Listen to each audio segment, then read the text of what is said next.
ஞானேஸ்வரியில் அத்தியாயம் 18 ஸ்லோகம் 55 I think 6வது பகுதி. ஞான பக்தி அப்படின்னா என்ன அப்படிங்கிறத இதை விட அதிகமா யாராலையும் எக்ஸ்பிளைன் பண்ணிடவே முடியாது அப்படிங்கிற ரேஞ்சில் எக்ஸ்பிளைன் பண்ணிட்டு இருக்காங்க. இவர் பக்தி எக்ஸ்பிளைன் பண்றாரா இல்ல ஞானத்தை எக்ஸ்பிளைன் பண்றாரா அப்படிங்கிறது பெரிய கன்ஃபியூஷன் ஆகின்ற அளவுக்கு ஞானத்தை பிரதானமாக வலியுறுத்தி சொல்லிக் கொண்டிருக்கின்றார் என்பதை நாம் அறிவோம். இப்போ நான் இப்ப படிக்க போறது ரொம்ப ரொம்ப அமேசிங்கான ஒரு விஷயமா இருக்க போகுது. அதாவது பரபிரம்ம தத்துவம், ஈஸ்வரன் அப்படின்னு ரெண்டு விஷயம் நம்ம அடிக்கடி ஞானத்துல பேசிட்டு இருக்கோம். அந்த ரெண்டுக்கும் ஏதாவது வேறுபாடு இருக்கா அப்படின்னா இதுவும் வேற ஃபேக்ட். பரபிரம்மத்துக்கும் ஜீவனுக்குமே கூட வேறுபாடு இல்லை. ஆக்சுவலா இவன் தவறா புரிஞ்சுக்கிட்டதுனால வேறுபாடுன்னு சொல்ல வேண்டியது இருக்கே தவிர இங்க எல்லாமாக இருப்பது அதுதான் அப்படின்னு சொல்ல வேண்டியது இருக்கு. சரி, இருக்கட்டும். இப்போ பரபிரம்மத்துக்கு ரெண்டு டிஃப்ரெண்ட் பேர் கொடுக்கலாம். ஒண்ணு நிர்குண பரபிரம்மம், இன்னொன்னு சகுண பரபிரம்மம். அது என்னது சகுணம் நிர்குணம்? சகுணம்னா வேற ஒண்ணும் இல்ல, உருவு படைத்ததாய், தோற்றம் உள்ளதாய் அப்படின்னு அர்த்தம். தோற்றம் இல்லாததாய். நிர்குணம்னா அதுக்குன்னு எந்த விதமான குணங்கள், அதாவது நாமம் கிடையாது, ரூபம் கிடையாது, குணம் கிடையாது, எதுவுமே கிடையாது. இந்த மாதிரி இருக்கிறது வந்து நிர்குண பரபிரம்மம் அப்படின்னு சொல்லப்படுது. இதுல சகுண பரபிரம்மம் அப்படின்னா அந்த பரபிரம்மம் அப்படியே மாயையில் தோற்ற மாத்திரமாக வரும்போது அதை வந்து ஈஸ்வரன் இன்னொரு பேர் கொடுத்து அழைக்கப்படுகிறது. சரியா? அதே நிர்குண பரபிரம்மம் வந்து சகுனமா வரும்போது ஈஸ்வரன் சொன்னோம். அதே நிர்குண பரபிரம்மம் வந்து குணங்களின் உபாதியோடு வரும்போது அதற்கு ஜீவன் அப்படின்னு ஒரு பேரை நம்ம வந்து எக்ஸ்ட்ரா சொல்றோம். சரி, இங்க இந்த பர்டிகுலர் ஸ்லோகத்துல ஒரு பர்டிகுலர் செக்டார் வந்து எக்ஸ்ட்ரீம்லி இம்பார்ட்டன்டான ஒரு செக்டார். நான் சொல்றதுக்கு ரீசன் என்னன்னா, இப்ப அவன் புரிஞ்சுக்கிட்டான் ஞானம்னா என்னன்னு புரிஞ்சுக்கிட்டான். திரிபுடிகள் அற்று அனைத்தும் ஒன்றா இருக்கின்ற அந்த ஒன்றே நான் அப்படிங்கிறத, அந்த ஒன்றே ஈஸ்வரன், அந்த ஒன்றே கண்ணன் தான் இது வரைக்கும் புரிஞ்சுட்டு இருக்கான். அதே தான் இப்பயும். அந்த கண்ணனை அவன் எப்படி புரிஞ்சுக்கிட்டான், அந்த கண்ணன் யாருன்னு புரிஞ்சுக்கிட்டான், அந்த கண்ணனுக்கு எப்படி டிஃபைன் பண்ணலாம் அப்படிங்கிற ஒரு விஷயத்த ரொம்ப ரொம்ப எலாபரேட்டா எக்ஸ்பிளைன் பண்ணிருக்காரு. சரியா? இப்ப நான் படிக்க போறது எல்லாமே லட்சணம். யாருடைய லட்சணம்? என்னுடைய லட்சணம்னு நீங்க மனசுல வச்சு கேட்கணும். ஏன்னா ஈஸ்வரனுடைய லட்சணம், கண்ணனுடைய லட்சணத்தை இவர் பேசுற மாதிரி பேசுறாரு. பேசிட்டு அந்த லட்சணங்கள் தானே என்று உணர்வதே ஞானம்னு சொல்லி முடிக்க போறாரு. சோ தேர்ஃபோர் நீங்க அது முடிக்கிறதுக்கு முன்னாடி நீங்க பக்தி ஞானம் ரெண்டும் கலந்தே கேளுங்க. இந்த ஈஸ்வரனின் லட்சணங்கள் அப்படிங்கிறதோட மட்டும் இல்லாம ஏன் அது நானே அப்படிங்கிற அந்த லட்சணத்தோட சேர்ந்து கேட்க ட்ரை பண்ணுங்க. சரியா? இப்ப நம்ம எல்லாம் நினைச்சிட்டு இருக்கோம்னா இந்த ஒரு என்ஜான் உடம்பை கண்டு இதுதான் நான் நான் நினைச்சிட்டு இருக்கோம். ஏதோ ஒரு மனசு அப்படிங்கிற ஒரு ஒரு லிமிடெட் கான்சியஸ்னஸ் நமக்கு இருக்கு. இந்த மனசு புத்தியை தான் நான் நினைச்சிட்டு இருக்கோம். ஆக்சுவலா நான் யாரு அப்படிங்கிறத இப்ப அவர் சொல்ல போறாரு. சோ இங்க சொல்லும் போது என்ன சொல்லியிருப்பாருன்னா, கண்ணன் பேசுறான் நான் அப்படின்னு சொல்லிட்டு கண்ணன் பேசுறான். கண்ணன் யாரு? இங்க ஈஸ்வரன் வச்சுக்கலாம். அந்த ஈஸ்வரனுடைய குணங்கள் போல் தெரியும். நீங்க என்ன மனசுக்குள்ள நினைக்கணும் அப்படின்னா, அது ஈஸ்வரனுடைய குணம் மட்டும் இல்ல, ஈஸ்வரனுடைய தன்மை மட்டும் இல்ல, என்னுடைய தன்மை அப்படின்னு சேர்ந்து நீங்க நினைக்க ட்ரை பண்ணுங்க. ஓகேவா? படிக்கிறேன். நான் பிறப்பு மூப்பு அற்றவன் என்றும். சரியா? அதாவது கண்ணன் சொல்றான், ஈஸ்வரன் சொல்றான், நான் பிறப்பு மூப்பு அற்றவன் என்றும் அப்படின்னு சொல்லும் போது நீங்கள் இந்த ஜீவனும் அதுதான். ஏன்னா பரபிரம்மன் தான் இந்த ஜீவனாவும் இருக்கு, பரபிரம்மன் தான் ஈஸ்வரனாவும் இருக்கு. சரியா? There is no doubt in that. சரி, அதனால please think about in this two way அப்படின்னா, இப்ப நீங்க யாரு? நீங்க எல்லாம் நினைச்சிட்டு இருக்கீங்க, நம்ம எல்லாம் என்ன நினைச்சிட்டு இருக்கோம் அப்படின்னா, நான் பிறந்தவன், இறப்புக்கு உள்ளானவன், நான் பிறப்பு மூப்பு இறப்புக்கு சம்மந்தப்பட்டவன். இது நமக்குடைய ஃபீலிங்கா இருக்கு. ஆனா இப்ப இதை நீங்க படிக்கும் போது அந்த ஃபீலிங்கை தூக்குங்க. இதுதான் நீங்க அப்படின்றத புரிஞ்சுக்க ட்ரை பண்ணுங்க அப்படின்னு சொல்றேன். நான் பிறப்பு மூப்பு அற்றவன் என்றும், நான் தானேயாகவாவது வேறொரு வஸ்துவாலேயாவது நாசம் அடையாதவன் என்றும்.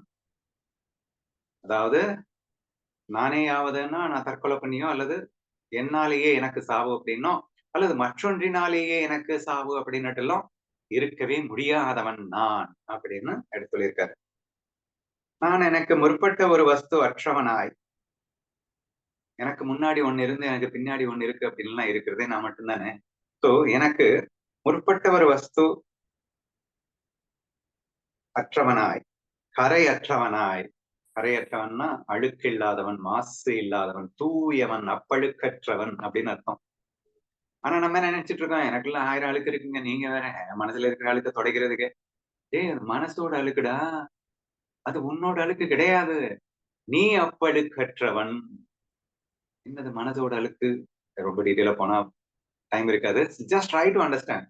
நீ ஒரு வேஷத்துக்காக ஒரு அழுக்கான வேஷத்துல ஒட்டிட்டு இருக்கிறதுனால நீ அழுக்கானவனா மாறிட முடியுமா?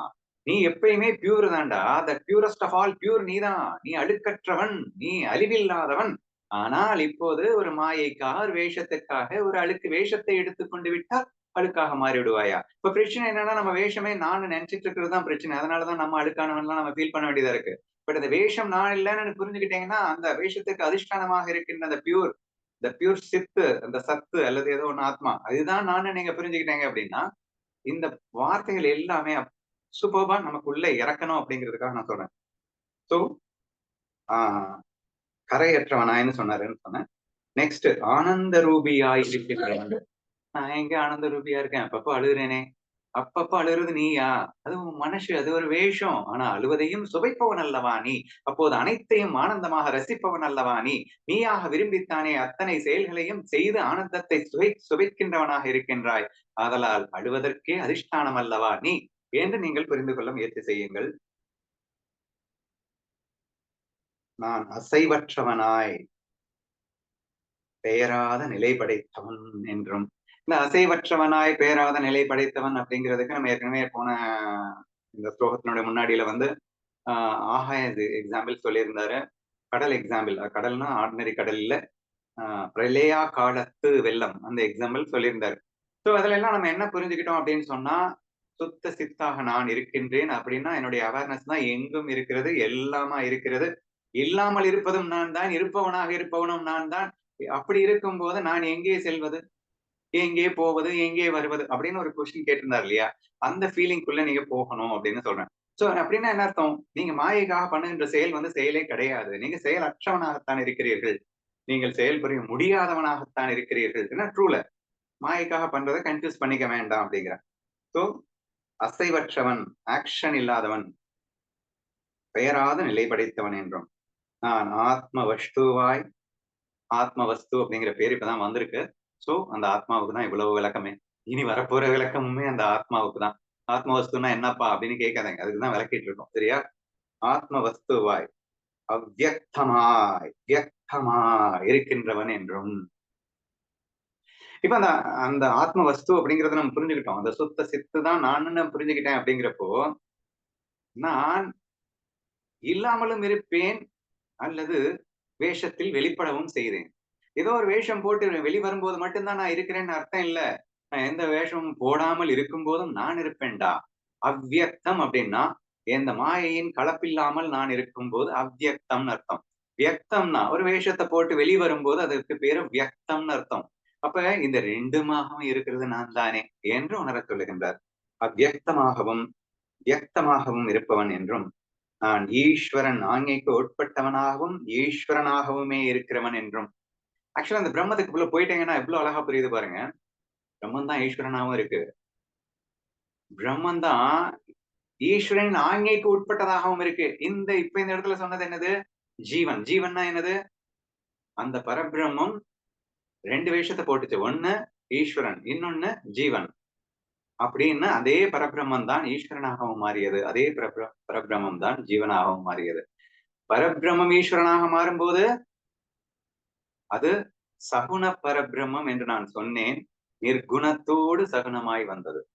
அப்கோர்ஸ் ஈஸ்வரனுக்கு பியூர் சாத்விக் கேரக்டர்ஸ் அப்படிங்கறது கொடுப்பாங்க. இருக்கட்டும். ஆனா இங்க வந்து முக்குண கலவையோடு வந்திருக்கிறதுனால அதுக்கு ஜீவன் பேரு அப்படின்னு நம்ம சொல்லியிருந்தோம். சோ இந்த இடத்துல ஈஸ்வரனின் ஆங்கைக்கு உட்பட்டவனாக யாரு இருக்கிறாங்க? ஜீவன். அந்த ஜீவன் யாரு? நான் தான். ஈஸ்வரனே யாரு? நான் தான். ஜஸ்ட் பரபிரம்மம் என்ற ஆஸ்பெக்ட்ல இருந்து திங்க் பண்ணி பாத்தீங்கன்னா எல்லாமே அழகா புரியும். நான் இந்த உடலும் மனசுன்னு ஒட்டிக்கிட்டு இருக்கிற வரைக்கும் it is impossible to understand. இவர் என்ன சொல்றாரு அப்படிங்கறத புரிஞ்சுக்கவே முடியாது. பட் நீங்க அந்த பரபிரம்மம் என்று உணரும் போது, இங்க கண்ணன் தானே பேசிட்டு இருக்கான், நீ என்ன பரபிரம்மம் உணர போறேன்னா, கண்ணன் தன்னை பரபிரம்மம் என்று உணர்ந்து பேசிக் கொண்டிருக்கிறான். அதுவே நீ என்று அடுத்து புரிய வைக்க போறான். அதனால நீ என்ன அதில் ஒண்ணு சொல்லியிருக்க, நீ ஒண்ணு சொல்லியிருக்கன்னு தயவு செய்து புரிஞ்சுக்க வேணாம். அது இன்டென்ஷன் ஆஃப் ஞான தேவா. இவர் எழுதியிருக்கும் போது என்ன புரிந்து கொண்டு என்ன இன்டென்ஷன் எழுதியிருக்காருன்னா, இதை நான் என்று உணர வேண்டும் என்பதற்காகத்தான், படிக்கின்ற நீங்கள் நான் என்று உணர வேண்டும் என்பதற்காகத்தான், இதை கண்ணன் சொல்லுகின்றான் என்ற நோக்கத்தில் அல்ல. இந்த எழுத்து போற வேகத்திலேயே நீங்க இதை அழகா புரிஞ்சுக்க முடியும் என்று நம்புகின்றேன்.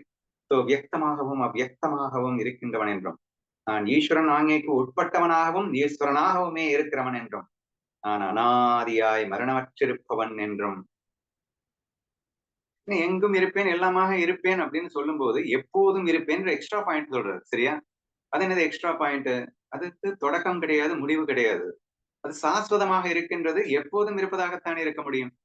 எது வந்துட்டு போச்சு, வேஷம் வந்துட்டு போகும்டா, வேஷம் பிறக்குது, வேஷம் சாகுது, வேஷம் பிறந்தா என்ன செத்தா என்ன, but you are not going to tie anymore because you are not born again. நீ புதுசாக பிறந்தவனும் அல்ல, பிறக்க போவனும் அல்ல, நீ ஆதலால் நீ சாக போறவனும் அல்ல, நீ எப்போதும் அனைத்துக்கும் ஆதியாய் அதிஷ்டானமாய் இருந்து கொண்டிருக்கின்றாய் என்பதை உணரச் சொல்லுகின்றார். சரியா? அனாதி அப்படின்னா, ஆதி அப்படின்னா ஸ்டார்ட், அனாதி அப்படின்னு சொன்னா ஆதி அற்றவன் அப்படின்னு அர்த்தம். சரியா? ஸ்டார்டிங்கே இல்லாதவன் அப்படின்னு அர்த்தம். அனாதியாய் மரணமற்றிருப்பவன் என்றும் எண்டும் இல்லாதவன் என்றும். சரியா? அனாதி அப்படின்னா ஸ்டார்ட் இல்லாதவன், மரணமற்றது அப்படின்னா எண்ட் இல்லாதவன் அர்த்தம். எனக்கு ஸ்டார்டிங்கும் கிடையாது எண்டும் கிடையாது அப்படின்னு சொல்றாரு. மரணமற்றிருப்பவன் என்றும், நான் பயமற்றவனாய். பயம் எதுக்கு? இப்போ நம்ம இமேஜின் பண்ணும்போது எல்லாமே வந்து தொலையுது. நான் பயத்துடன் கூடினவனாய் அப்படின்னு வாழ்ந்துட்டு இருக்கேன். நான் ஏன்டா பயப்படணும்? ஐ am not this body, I am not this mind.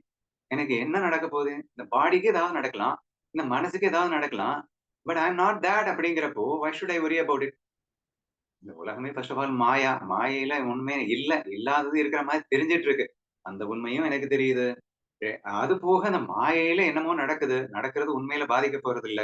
அப்படியே பாதிச்சாலும் அது வேஷம் பாதிப்பது போல் ஒரு தோற்றத்தை கொடுக்கலாமே தவிர உண்மை பாதிப்படையுமா?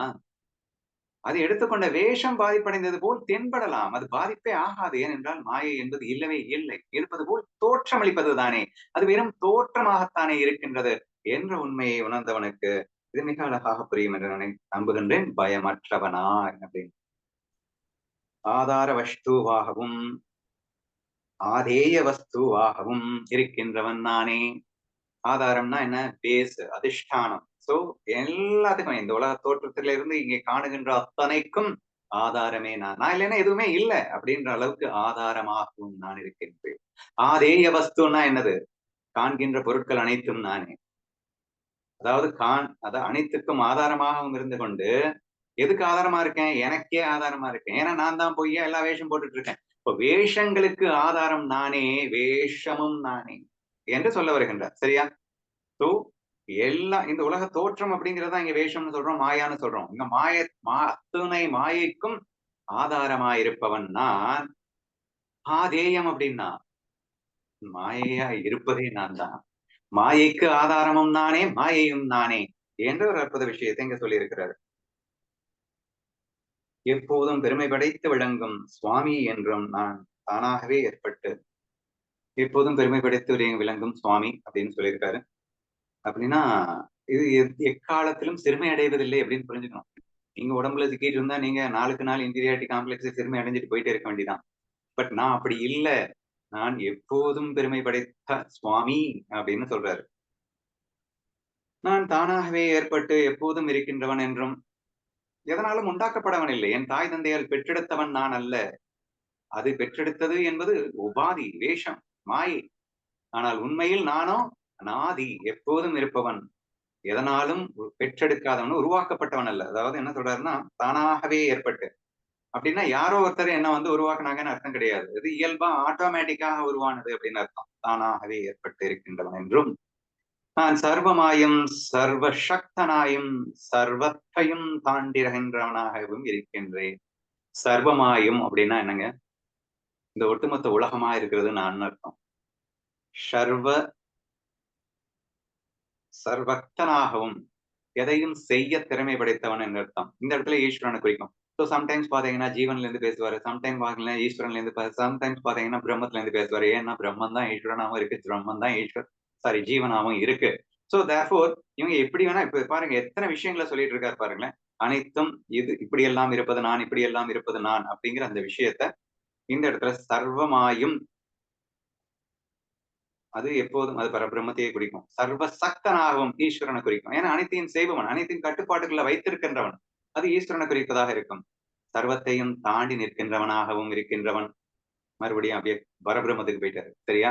அனைத்தையும் தாண்டி நிற்கின்றவன் என்றும் நான் எப்போதும் புதுமை படைத்தவன் என்றும் பழமையானவன் என்றும் மறுபடியும் மாயைக்குள்ள வந்துட்டாரு. சரியா? ஏன்னா புதுமை படைத்தவன் எங்க புதுமையா இருக்க முடியும்?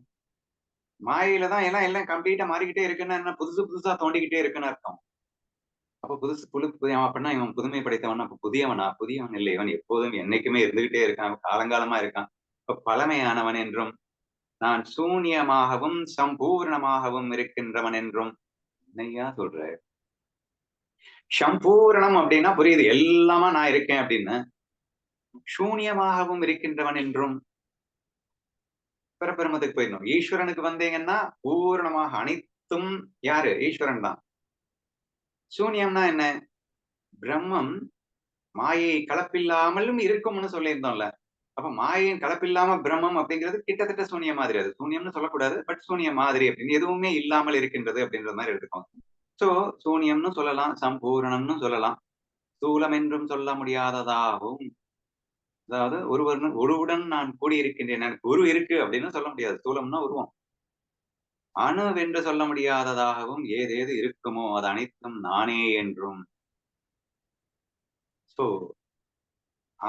அணுவுக்கு அணுவாய் அப்பாலுக்கு அப்பாலாய் இது அவ பாட்டு இந்த பிரம்மத்தை நினைச்சு பாடின பாட்டு. சரியா? அவன் அணுன்னு சொல்றதா அல்லது அப்பாலுக்கு அப்பால்னு சொல்றதா? அணுன்னா அது ஸ்மாலஸ்ட் ஆர்டிகிள், ஸ்மாலஸ்ட் பார்ட் அப்படின்னு சொல்லுவோம். அப்பாலுக்கு அப்பால்னா தி லார்ஜஸ்ட் பார்ட்டிகிள் அல்லது பார்ட் அப்படின்னு. இது இப்படியும் சொல்றதா அப்படியும் சொல்றதா அப்படின்னு அங்க அத சொன்ன மாதிரிதான் இங்க எடுத்துக்கோங்க.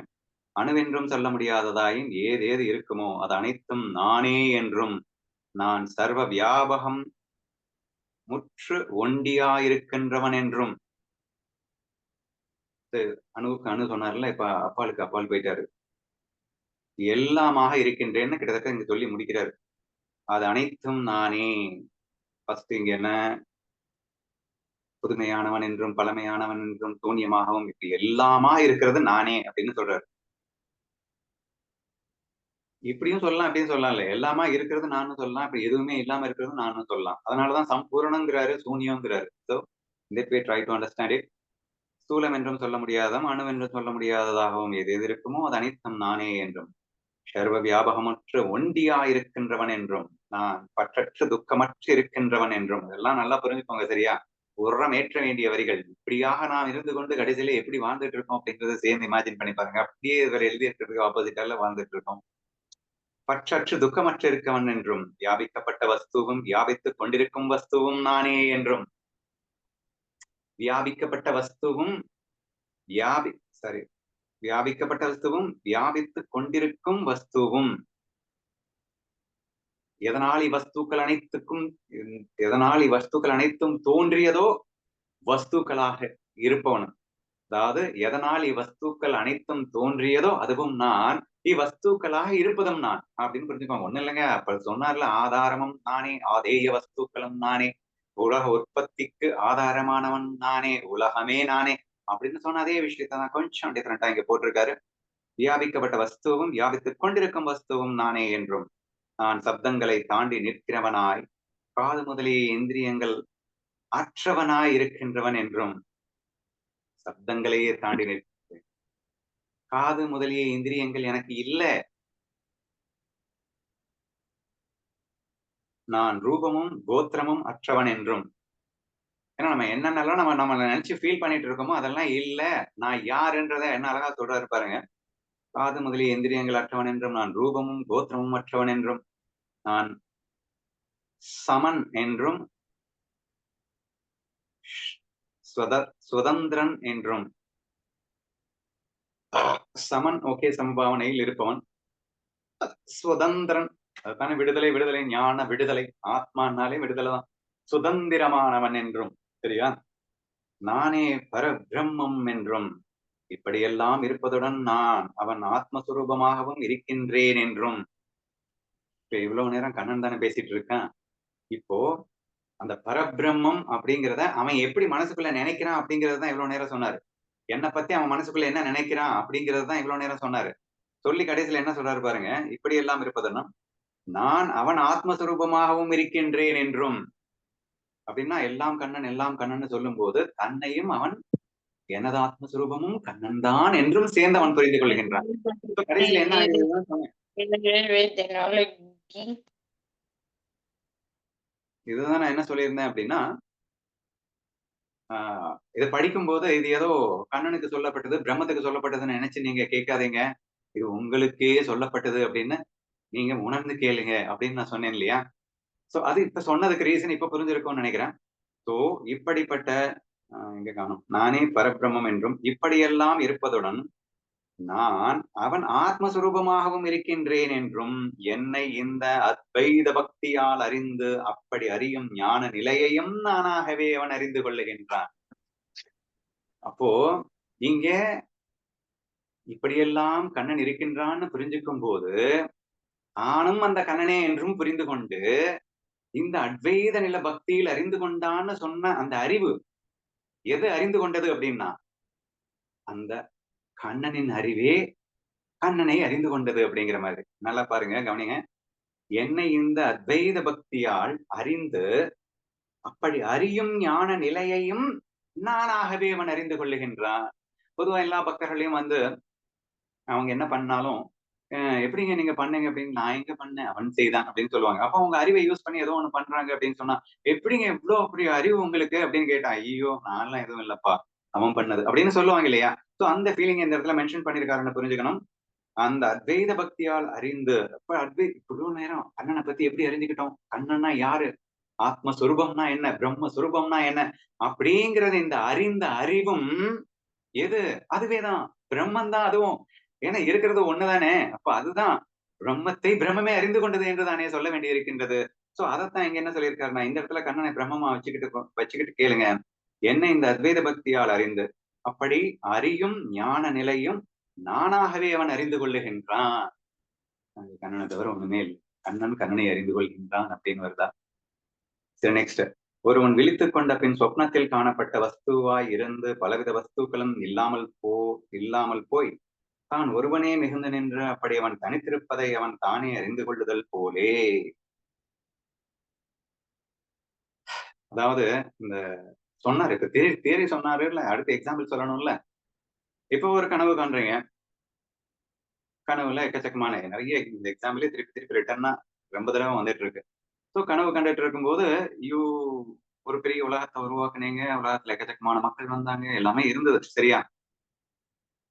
இப்ப இவ்வளவு நேரம் சொன்னேன்ல, நான் ஆதியானவன், அனாதியானவன், எல்லாமாக அனைத்துக்கும் ஆதாரமானவன், அனைத்துக்கும் ஆதேயமானவன், வியாபிக்கப்பட்ட வஸ்துவும் நானே, வியாபிக்கப்பட்ட வஸ்துவும் நானே, வியாபித்த வஸ்துவும் நானே, அப்படின்னு எல்லாம் சொன்னார் இல்லையா?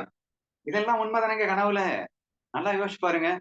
அந்த கனவுல நீதான் அனைத்துக்கும் ஆதாரமாக இருந்து உலக உற்பத்தியை நடத்தின அந்த உலகமா இருந்ததும் நீதான். வியாபிக்கப்பட்ட வஸ்துவும் நீதான், வியாபித்த வஸ்துவும் நீதான் என்று அவர் சொன்ன அத்தனை விஷயங்களுமே இந்த விஷயத்துல இங்க பொருந்தது அப்படிங்கிற இந்த எக்ஸாம்பிள். சோ கனவு நம்ம எக்ஸ்பீரியன்ஸோட அவர் மேட்ச் பண்ணி பேசுறாரு இப்போ. அந்த கனவுல நீ வந்து என்னமோ பண்ண வாசம் தான் இருக்கட்டும். ஆனா கடைசியில என்ன புரிஞ்சுக்கிட்டடா விழிச்சதுக்கு அப்புறம்? இதுதான் ஞான விழிப்பு என்று சொல்வது. சரியா? விழிச்சதுக்கு அப்புறம் என்னடா புரிஞ்சுக்கிட்ட அப்படின்னா, இவை அனைத்தையும் தான் என்று உணர்கின்றான். இது எப்படி உணர்ந்தான் அப்படிங்கிறதுதான். தான் ஒருவனே மிகுந்து நின்று, அதாவது விழித்துக் கொண்ட பின் சொப்னத்தில் காணப்பட்டவையாயிருந்த பலவித வஸ்துக்களும் இல்லாமல் போய் தான் ஒருவனே மிகுந்து நின்று அப்படி அவன் தனித்திருப்பதை அவன் தானே அறிந்து கொள்ளுதல் போலே. அதாவது கனவுட்டு வெளியே வந்ததுக்கு அப்புறம் அவன் மட்டும்தான் இருக்கான், வேற யாருமே இல்ல. நான் மட்டுமே இருக்கேங்கிறது வேற யாராவது அங்க புரிய வைக்கணும். நான் மட்டும்தான் இங்க இருக்கேன், வேற எதுவுமே இல்ல அப்படிங்கறத அவனே தானே புரிஞ்சுக்கணும் இல்லையா? சோ வேற ஒருத்தர் வந்து புரிஞ்சுக்கிட்டாருன்னு சொல்ல முடியாது. அப்போ உன்னை இந்த பிரம்மத்தை பிரம்மமே தான் உணர வேண்டுமே தவிர வேற ஒண்ணு வந்து புரிஞ்சுக்க முடியாது. அது மாயையின் கலப்புல இருந்துச்சு. அதுக்கு எல்லாத்துக்கும் காரணமாவும் அதுதான் இருந்துச்சு. அப்ப மாயையின் கலப்பு இல்லாமல் இருக்கும் போதும் இங்கே அனைத்துமாக நானே இருக்கின்றேன் என்பதும் தானே உணர்வது போலே. அப்படி அவன் தனித்திருப்பதை அவன் தானே அறிந்து கொள்ளுதல் போலே. சூரியன் பிரகாசிக்கும் போது அவன் சொரூபத்தை அவனே பிரகாசம் செய்து வைத்து இப்படி ஏற்படும் பிரகாஷ்ய பிரகாஷக வஸ்துக்களின் நடுவில் உள்ள அபேதத்தை அவனே அறிந்து கொள்ளுதல் போலே. நெக்ஸ்ட் எக்ஸாம்பிள், சூரிய பிரகாசம். பிரகாசிப்பது, இப்போ உதாரணமா ஒரு பொருள் மேல சூரிய பிரகாசம் படுகிறது அப்படின்னு வச்சுக்கோங்க. அப்போ இது வந்து பிரகாசம் போகுது, பிரகாசிக்கப்படுகிறது. எதனால? இந்த சூரிய ஒளியினால ஒரு பொருள் எனக்கு இப்ப கண்ணு தெரியுது. இந்த பொருள் மேல பட்டு அந்த சூரிய ஒளி என் கண்ணுக்கு ரெஃப்ளெக்ட் ஆகும்போது இந்த பொருள் அப்படின்னு எனக்கு தெரிஞ்சது. சரியா? இந்த பிரகாசம், அந்த பிரகாசிக்கப்படும் பொருள், இப்ப இந்த ஆக்ஷன், இது எல்லாமே அங்கே சூரியனாகவே இருப்பது போலே. சூரியனுக்கு அந்த ஒளியும் அதுதான். ஒளியில பட்டு திருப்பி அது ரெஃப்ளெக்ட் ஆகிறது அப்படிங்கிறதும் சூரியன் தான். இதை அறிந்து கொள்வதும் சூரியன் தான், இல்லையா?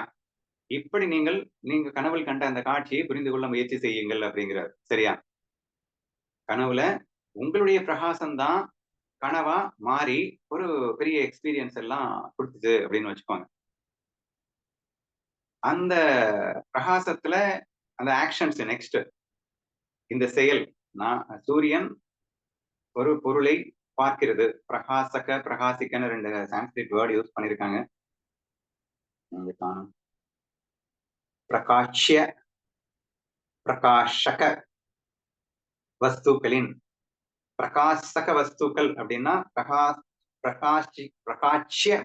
பிரகாச்சியத்தினால் பிரகாசித்தது வஸ்துக்கள், பிரகாசத்தால் பிரகாசித்தது வஸ்துக்கள் அப்படின்னு வச்சுக்கோங்களேன். நடுவில் உள்ள அபேதத்தை அவனே அறிந்து கொள்ளுதல் போலே.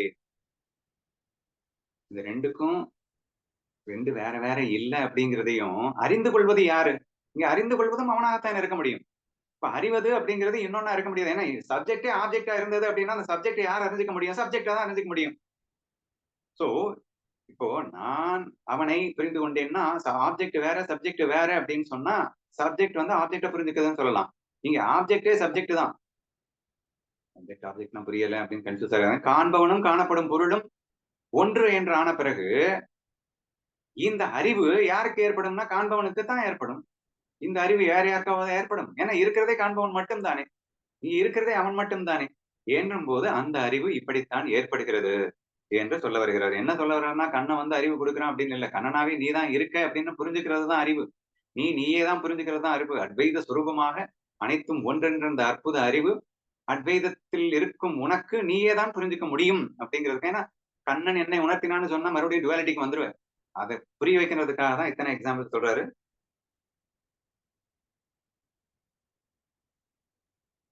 அடுத்து, வேத்தியங்கள் லயப்பட்டு போய் கேவல வேதகனே மிகுந்து நின்று தன்னைத்தானே அறிந்து கொள்ள வேண்டியதாக ஏற்பட்டு. வேதகன் வேத்தியம். வேதகன் அப்படின்னா சப்ஜெக்ட், வேத்தியம் அப்படின்னா ஆப்ஜெக்ட். சேம் விஷயத்தை தான் டிஃபரெண்டா எக்ஸ்பிளைன் பண்றாரு. என்ன இதுல வந்து அறிந்து கொள்கின்றவன் திரஷ்டா, வேதகன்னா சப்ஜெக்ட், வேத்தியங்கள் அப்படின்னா அறியத்தக்கவைகள் ஆப்ஜெக்ட், அறியத்தக்கவைகள் திருஷ்யங்கள், சோ காணப்படும் பொருட்கள். சோ காண்பவன் காணப்படும் பொருட்கள் தான் எகெயின் டிஃப்ரெண்ட் வேர்ட்ஸ்ல சொல்லியிருக்காங்க. ஒன்னும் கன்ஃபியூஸ் ஆக வேண்டிய அவசியம் இல்லை. சரியா? சோ காணப்படும் பொருட்கள் லயப்பட்டு போய் கேவல காண்பவனே இருக்கின்றான், காண்பவனே மிகுந்து நின்று தன்னைத்தானே அறிந்து கொள்ள வேண்டியதாக ஏற்பட்டு. சோ சப்ஜெக்ட் ஆப்ஜெக்ட் எல்லாமே சப்ஜெக்ட்ல லயப்பட்டு போய் அதை அறியும் அறிவாகவும் சப்ஜெக்டே இருக்கிறது அப்படின்னு சொல்லியிருக்காரு. சரியா? இந்த சப்ஜெக்ட்ன்றது பரபிரம்மம்னு புரிஞ்சுக்கிட்டீங்கன்னா ரொம்ப ஈஸியா புரியும். இப்படி ஏற்பட்டு விட்ட பின் இரண்டாவது வஸ்துவின் சேர்க்கையற்ற தன்னுடைய நிலையை அறிந்து கொள்ளும் அறிவு எதுவோ அதுவே ஈஸ்வரனாகிய என்னுடைய சொரூபம். இந்த என் சொரூபத்தை அவன் அறிந்து கொள்ளுகின்றான். இரண்டாவது வஸ்துவின் சேர்க்கையற்ற ஒரு அறிவு எதுவோ அதுவே நான் என்று அவன் அறிந்து கொண்டான். அப்படின்னா கிட்டத்தட்ட நானும் கண்ணனும் ஒண்ணுன்னு அறிஞ்சுக்கிட்ட மாதிரிதான் சொல்லியிருக்காரு இப்போ. சரியா? இவ்வளவும் கிட்டத்தட்ட இவ்வளவு நேரம் அவர் வந்து கடைசியில எப்படி முடிக்கிறாரு பாருங்க.